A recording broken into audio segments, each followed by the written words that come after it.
एक विशेष टीम दिल्ली से मुंबई पहुंची। उनके साथ फॉरेंसिक एक्सपर्ट्स की वो टीम थी जिसने देश के कई बड़े और पेचीदा केस सुलझाए थे। सीबीआई ने सबसे पहले बांद्रा के उस फ्लैट को सील किया। उन्होंने उस दोपहर मौजूद हर एक गवाह, सिद्धार्थ पिठानी, नीरज, केशव और दीपेश सावंत को आमने सामने बिठाकर पूछताछ की। सीबीआई ये जानना चाहती थी कि क्या वाकई 14 जून की सुबह वो सब हुआ जो दुनिया को बताया गया।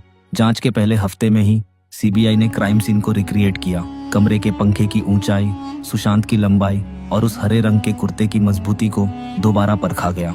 डमी के साथ किए गए इस टेस्ट ने कई नए सवाल खड़े कर दिए। क्या एक इंसान बिना किसी स्टूल या सहारे के उस ऊंचाई तक पहुंच सकता था? क्या दरवाजा तोड़ने की कहानी में कोई झोल था?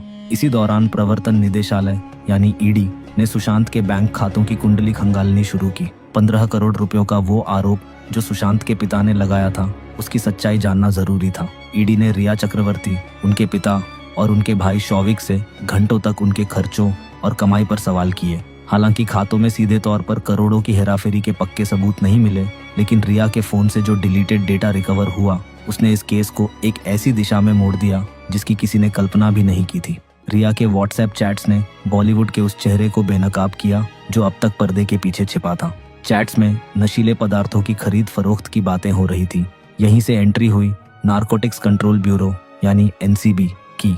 सुशांत केस अब सिर्फ एक मौत की जांच नहीं रह गया था, बल्कि यह बॉलीवुड और ड्रग्स के खतरनाक गठजोड़ की कहानी बन चुका था। एनसीबी ने अपनी कार्रवाई शुरू की और एक एक करके ड्रग पैडलर्स को उठाना शुरू किया। सितंबर 2020 में रिया चक्रवर्ती को गिरफ्तार कर लिया गया।